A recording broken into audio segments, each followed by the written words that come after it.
যুদ্ধের ময়দান, এক ভয়ঙ্কর রূপকথা যেখানে প্রতি সেকেন্ডে ঘটে ধ্বংস আর মৃত্যুর আর্তনাদ। ঠিক তখনই যুদ্ধে নামে দানব। M1 Abrams tank, F-16 fighter jet, submarine সহ হাজারো মরণ যন্ত্র, যাদের একমাত্র লক্ষ্য শত্রুকে নিশ্চিহ্ন করা। কিন্তু এই ধাতব দানবগুলোর ভেতরে থাকা মানুষগুলোর জীবন ট্যাঙ্কের ভেতরে অন্ধকার বদ্ধ ঘরে কাটে ঘন্টার পর ঘন্টা। আকাশে ছুটে চলা পাইলটের শরীরে ঝাঁকুনি খায় জি-ফোর্সের প্রবল চাপ, যা সহ্য করা সবার পক্ষে সম্ভব নয়। আর সাবমেরিনের ভেতরে আলোহীন, গরম, অক্সিজেন শূন্য পরিবেশে কেটে যায় মাসের পর মাস। বাইরে থেকে এই যন্ত্রগুলো যতটা শক্তিশালী, ভেতরের মানুষগুলো ততটাই একা ও ক্লান্ত। এটাই আধুনিক যুদ্ধ, যেখানে মানুষই বন্দী এক জীবন্ত মেশিনে। আজকের রহস্য কুণ্ডলিতে আমরা জানবো তাদের জীবন কেমন এবং তারা কিভাবে দিনের পর দিন কাটায় এই যন্ত্রে। M1 আব্রামস ট্যাঙ্ক যখন যুদ্ধের মাঠে ধ্বংস ছড়িয়ে পড়ে, তখন বিশাল এক দৈত্যের মতো হাজির হয় M1 আব্রামস ট্যাঙ্ক। শত্রু সামনে পড়লে পালানোর কোনো সুযোগই থাকে না। তবে এই লোহার দানবের ভেতরে যারা থাকে, তাদের জন্য জীবনটা কতটা কঠিন সেটা আমরা কল্পনাও করতে পারি না।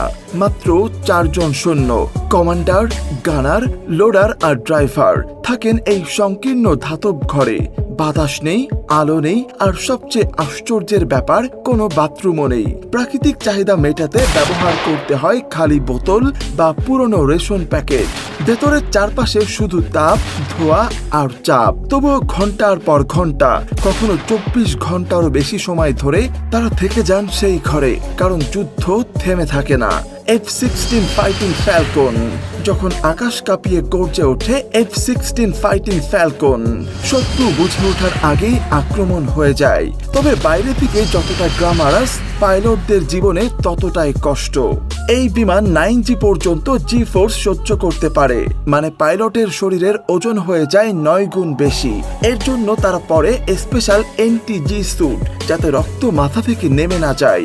আর চোখের সামনে থাকে হেড আপ ডিসপ্লে, যেখানে সমস্ত তথ্য দেখা যায় রিয়েল টাইমে। পাইলট যেখানে তাকান, বিমানও ঠিক সেদিকেই মন নেয়। এটা শুধু যুদ্ধ না, এটা এক মন দেহের চরম পরীক্ষা। AH-64 Apache helicopter.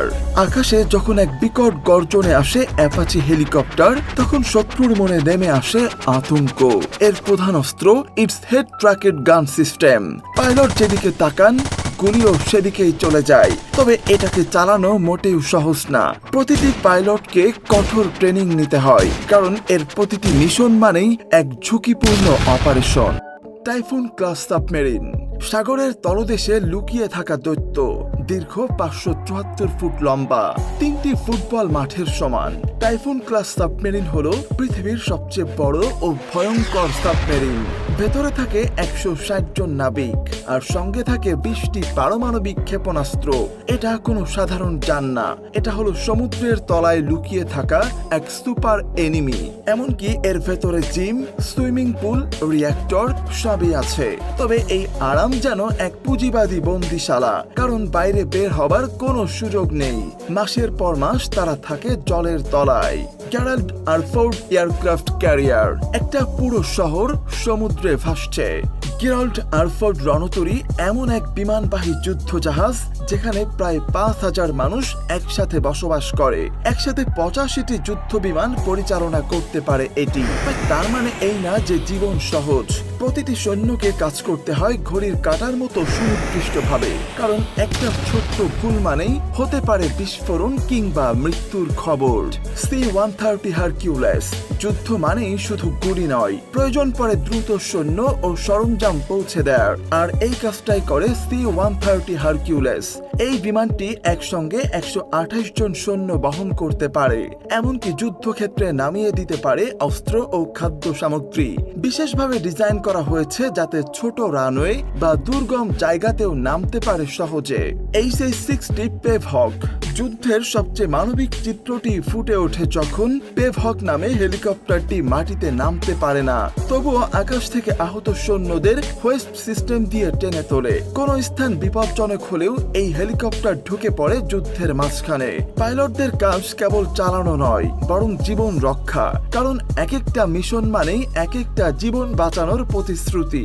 এই যন্ত্রগুলো শুধু ধ্বংস করার জন্য তৈরি না, এগুলোর ভেতরে প্রতিদিন বেঁচে থাকার জন্য যুদ্ধ করেন কিছু অজানা বীর। তাদের জীবনটা যেমন বিভীষিকাময় তেমনই গর্বের। আজকের ভিডিও ছিল সেই না দেখা বাস্তবতার এক ঝলক, যেখানে যুদ্ধ মানেই শুধু গোলাগুলি নয়, বরং প্রতিটি নিঃশ্বাসও এক একটা যুদ্ধ।